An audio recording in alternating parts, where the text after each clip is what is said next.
Anak-anak sekalian yang dirahmati Allah, langsung saja pertama moderasi beragama. Gitu jadinya. Lebih darurat ya. Apa itu moderasi beragama? Nampak? Yang duduk nampak? Itu. Ya perhatikan ya. Cara pandang, sikap dan perilaku beragama yang tidak ekstrim kiri dan ekstrim kanan atau ulu, serta mengedepankan sikap wasatiyah, jalan tengah. Itulah moderasi beragama. Moderat itu secara bahasa artinya tengah. Paham ya? Apa moderat? Jadi dia di antara kelompok yang ekstrim kiri dan kelompok yang ekstrim kanan. Nanti akan saya jelaskan apa itu ekstrim kiri, apa itu ekstrim kanan. Nah, moderat itu adalah yang di tengah-tengahnya. Jelas? Oke, lanjut. Nah, ini dasarnya. Apa dasar moderasi beragama itu? Dalam surat Al-Baqarah ayat 143. A'udzubillahi minasyaitonirrajim. Wa kadzalika ja'alnakum ummatan wasata litakunu syuhada'a 'alan nasi wa yakuna ar-rasulu 'alaikum syahida.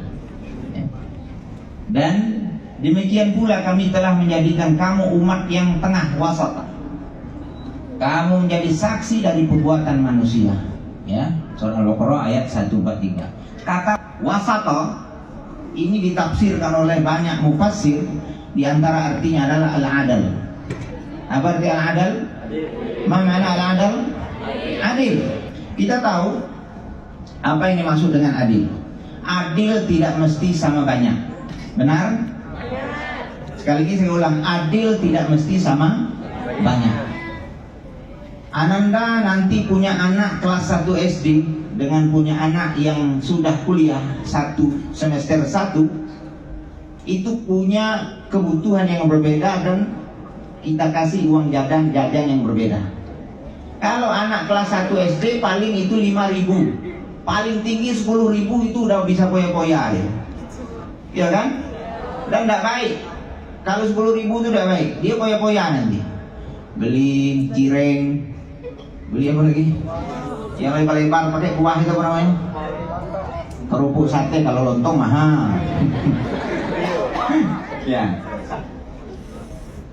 Tapi uang 10.000 ini kalau kita samaratakan dengan anak kita yang kuliah di UIN STS Jambi semester 1, dapat apa kira-kira? Iya. Tidak dapat apa-apa. Artinya dia kebutuhannya sudah berbeda.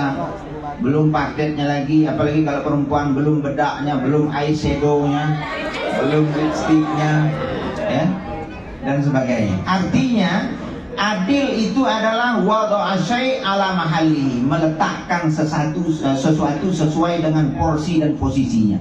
Itulah adil. Paham ya? Jadi wasatiyah, sekali lagi, wasatiyah atau moderat, sikap moderat dalam beragama, kita harus adil dalam menilai dan memandang sesuatu. Peci yang saya pakai ini kira-kira berapa harganya? 50.000. Sepatu yang saya injak sekarang berapa harganya? Berapa?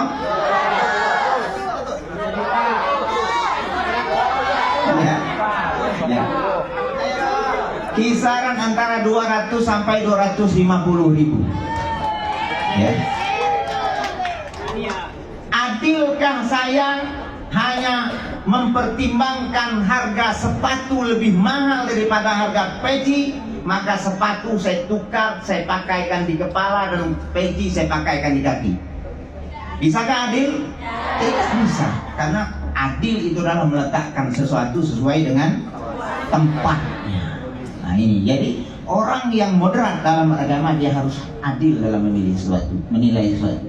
Oke, selanjutnya pilihan terbaik, kata wasato, dan berikutnya pertengahan yang tidak condong kepada golongan ekstrim kiri atau kanan. Ya, lanjut, next. Ekstrim kiri, mana ekstrim kiri? Nah, apa itu ekstrim kiri? Enggak, kok ekstrim? Saya ekstrim. Apa beda? Apa yang nyebut ekstrim dengan es krim? Allah musta'an. Ini pengaruh aura kamu ini karena banyak suka makan mixu. Makanya saya ikutan. Apa itu ekstrim kiri? Pemahaman dan praktik keagamaan yang sangat liberal dan cenderung mengabaikan aturan agama dengan fokus kepada kebebasan individu secara berlebihan. Jadi paham liberalisasi dalam Islam itu orangnya ingin bebas, menganggap agama ini tidak penting dalam kehidupan. Semuanya dikait-kaitkan dengan HAM. Buka jilbab ditegur dengan dosennya melanggar HAM, dihukum melanggar HAM, semuanya HAM. Akhirnya agama dianggap tidak penting. Ya inilah ya kelompok-kelompok yang ekstrim kiri. Bahkan sekarang na'udzubillah anak-anak sekalian, ada kelompok yang ekstrim kiri ini mengkampanyekan bahwa semua agama itu sama. Berikutnya, mengapa ajaran agama tidak penting? Menganggap ajaran agama tidak penting, ya. Ekstrem kiri ini memandang bahwa ajaran atau hukum agama tidak lagi relevan atau diperlukan dalam kehidupan kontemporer. Jadi agama itu dianggap sudah bertentangan dengan kehidupan modern sekarang. Orang yang berusaha mengamalkan khitbah-khitbah, garis-garis panduan syariat sekarang dianggap kolot, dianggap kuno, dianggap tertinggal, dianggap katrok, ya. Nah itu, ini ekstrim kiri. Jadi orientasinya dunia dan dunia, selalu mencurigai, selalu berseuzon dengan saudara sesama muslim yang berusaha untuk mengamalkan syariat. Kita lanjut aja ya. Berikutnya, ekstrim kiri ini memisahkan antara agama dengan kehidupan umat manusia karena menganggap agama tidak penting. Akhirnya bebas, dan baru-baru ini kita pernah mendengar berita viral ada seseorang menikahi apa? Ada yang tahu nikah apa? Kambing, seekor kambing dinikahi seperti menikahi putri raja yang terpandang daerahnya. Pakai mahar, dihiasi. Kalau bahasa kami berarak, kamu tahu berarak tuh? Belanga. Nah, ayo kita semuanya bilang belanga. Coba bayangkan ini. Karena menjalankan agama ini hanya berdasarkan keinginan dan hawa nafsu.